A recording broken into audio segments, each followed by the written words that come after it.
Hi, my name is Caroline. Welcome to my channel.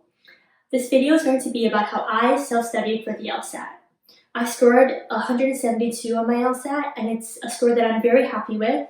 It's gotten me into a lot of great schools, and I just wanted to share with everyone how I approached it, as well as some resources that are out there that you guys should all be taking advantage of.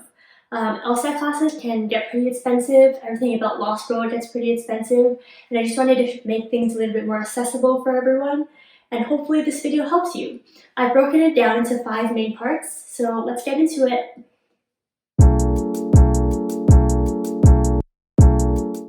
So before you start studying for the LSAT, you should really figure out what your goal LSAT score is.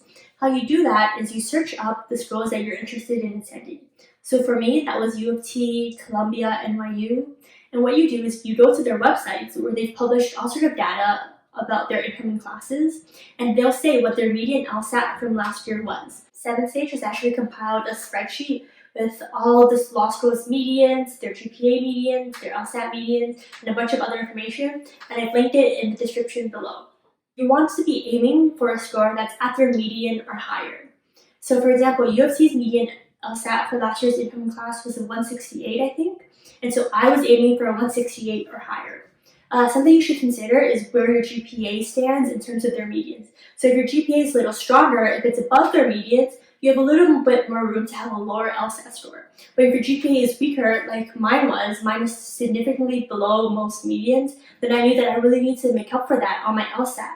So although U of T's median LSAT was 168, because my GPA was lower, I was aiming for a score in the 170s.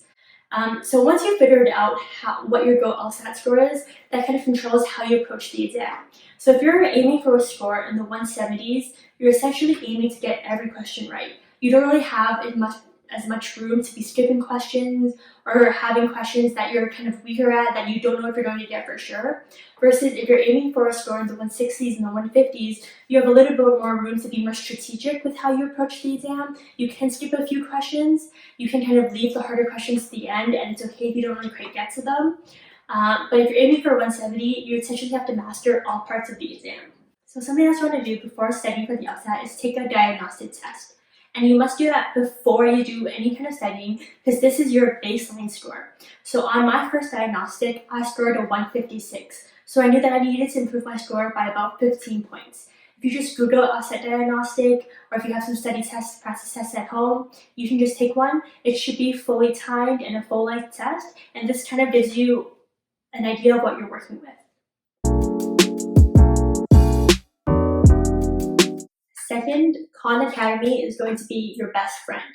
So LSAC, the company that actually administers the LSAT, as well as how you apply to law school and stuff in the States, they've partnered with Khan Academy to create an LSAT prep course that is free for everyone, and it basically has everything you need. It has videos explaining how to approach different type of questions, whether it's logic games questions, whether it's analytical reasoning, whether it's reading comp. It explains to you how to do those questions. It also has 10 free practice tests that after you do them, it'll tell you what areas you need to work on, to know your strengths, your weaknesses. It actually has practice questions that they split up into types of questions, so you can really focus on an area that you're perhaps more weak at. So I know personally, I struggled with reading comp science passages, so I was able to practice just those questions on Khan Academy. It's a great resource and it's completely free.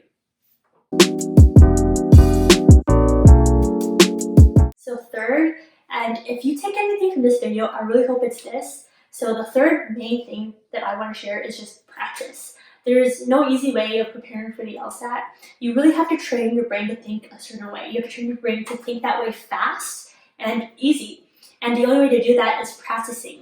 So I had access to 80 practice LSATs, and I went through most of them. I was doing 2 to 3 LSATs a day. I was doing separate practice on Khan Academy. I was doing individual sections.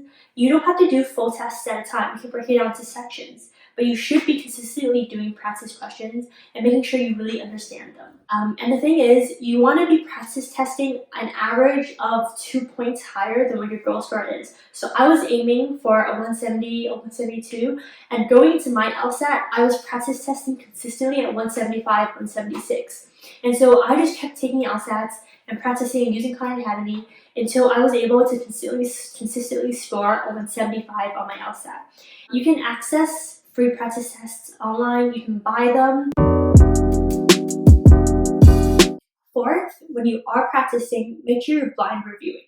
So what is blind review?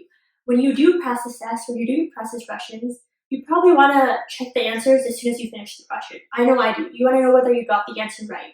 But if you check your answers right after doing a question or a section, you're actually kind of erasing all the progress you've made. Because, for example, if you have 25 questions and you check your answers, you get 20 out of 25 questions right. Some of those questions you genuinely know, so you got them right. But some of those questions you got by luck, and there's no way of recreating that luck on the actual LSAT.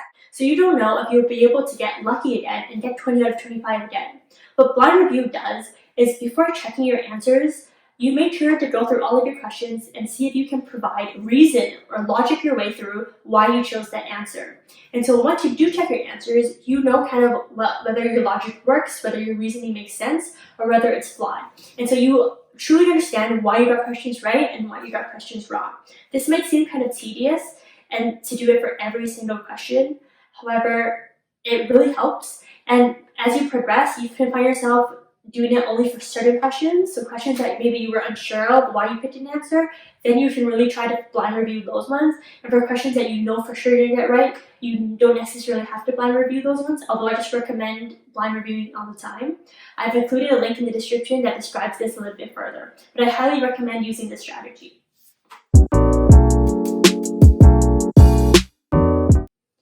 Number 5 is try to do your best to recreate testing conditions. I know this is something that definitely caught me a little bit off guard, but make sure to keep in mind that when you write the test, you're not writing in perfect conditions. There's going to be background noise. You're going to feel a little bit pressured. You're going to find that sessions that you did really well on, you're suddenly running out of time. You're going to find yourself distracted by someone sniffling or coughing. And so try your best to prepare for things like that.